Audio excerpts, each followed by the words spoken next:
Welcome back, guys. We are on card 18, the Moon. This is a fun one. This is about mystery and illusion and fantasy, subconscious.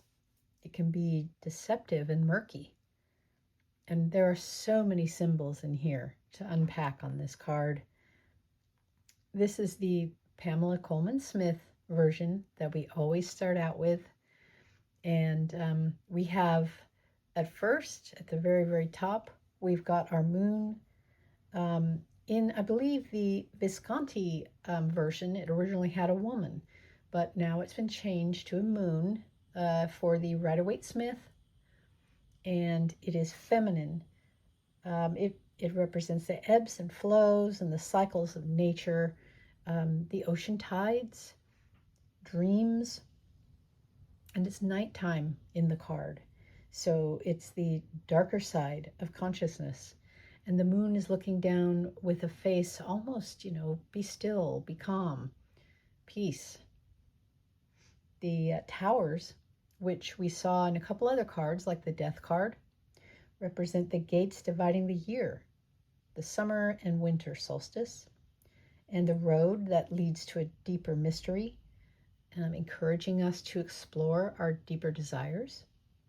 We have the crawfish, which is the mind taking shape. It's emerging from the depths of the water here, our emotions, and it's being disturbed, and it's coming out, and it's, kind of giving us a creepy vibe. The dog and the wolf are both our bestial nature, and it's illusion versus reality. The dog is domesticated, it wants to be safe and loved, whereas the wolf is purely wild and has embraced its wild nature. So the dog is kind of losing himself with the wolf, and they're both just kind of, call of the wild.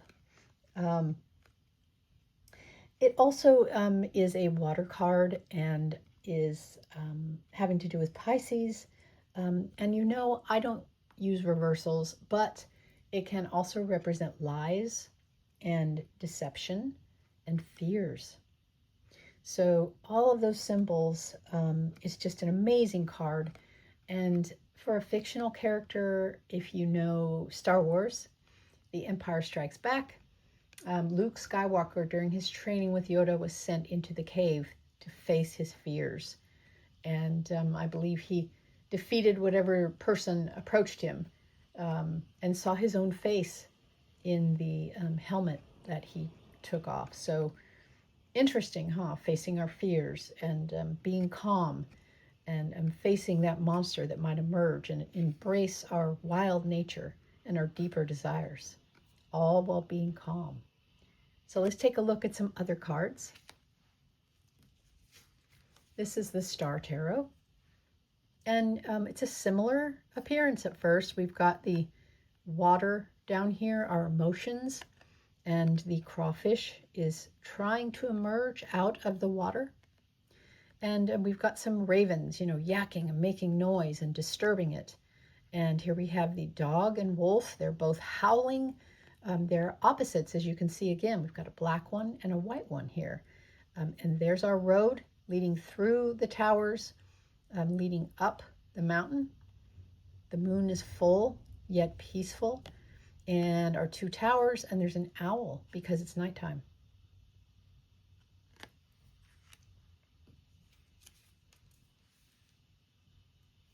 Look at this one. This has the dog and the wolf down below, and they are standing and facing this horrible creature that's emerging out of the fog and mist and these two towers. And the crawfish here is like a Godzilla type appearance, and they are facing it, and they need to get past these towers. We need to keep through, keep calm, and face that monster down so it disappears back into the mire where it came from.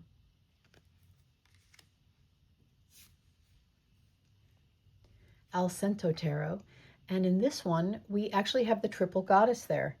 We've got Hecate, Selene, and Artemis, and this is the guardian, guide, and gatekeeper. So we've got, you know, the snake and the knife to protect us, the torches to guide us, and the keys to unlock our best destiny. And there's the pathway. We've got the wolf and the dog there, and the crawfish emerging, and the moon behind.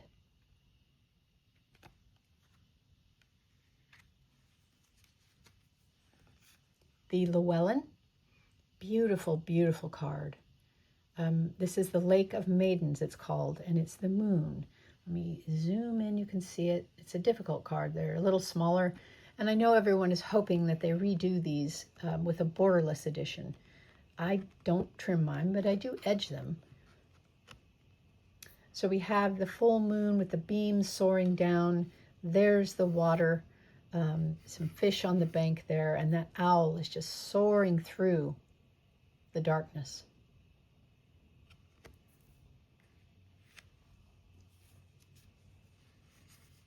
Last unicorn.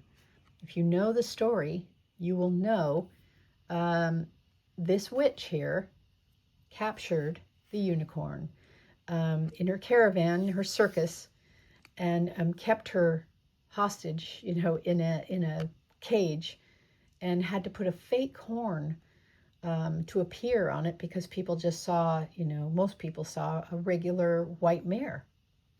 So in this example, it's kind of demonstrating the, you know, mystical, the illusion of it all, the trickery.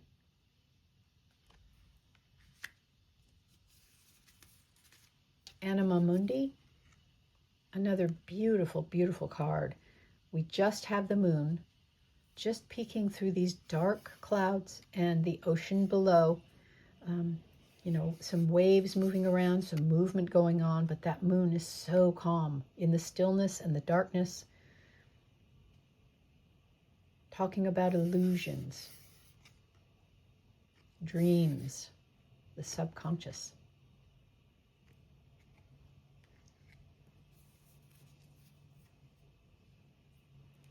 Forest of Enchanted Felines, wonderful. Instead of towers, this has two birch trees with, there's the pathway going through them, winding all the way through. And look here, the water is reflecting that moon. The cat is in place of the dog. So we have a domestic cat peering up through it. And below, look at this, the costume, the dog was trying to be a cat in a costume, but it looks like that crayfish coming out of the water has grabbed the costume and pulled it, revealing the illusion, revealing that trickery. The mind has seen past this illusion. Of course, there's our calm face, facing left for, you know, logic.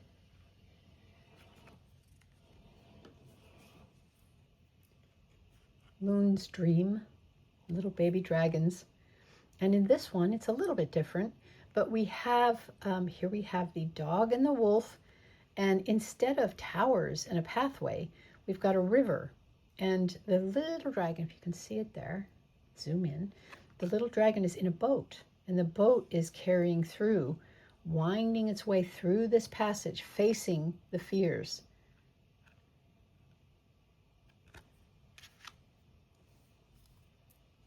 Tarot of Pagan Cats. And here we have the two towers. We have the moon, again facing left. There's our path winding up the mountains.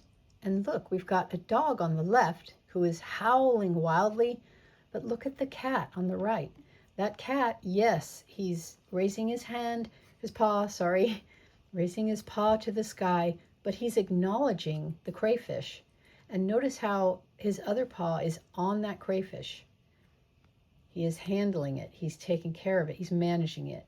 He's recognizing and acknowledging that it's there, but it's under control, and he's calm.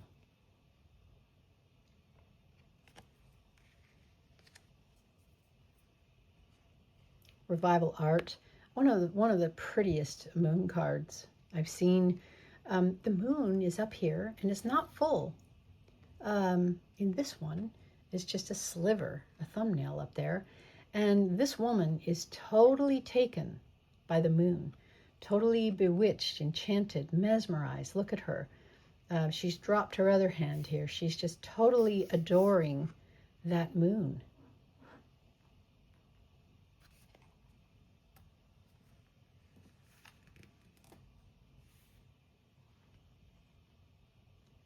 Cosmic Seekers, and this one is called the Shapeshifter for the moon. And we have the symbol of the moon, again, a half sliver going around the card, but then we just show the wolf, the trickster, the wild portion of it.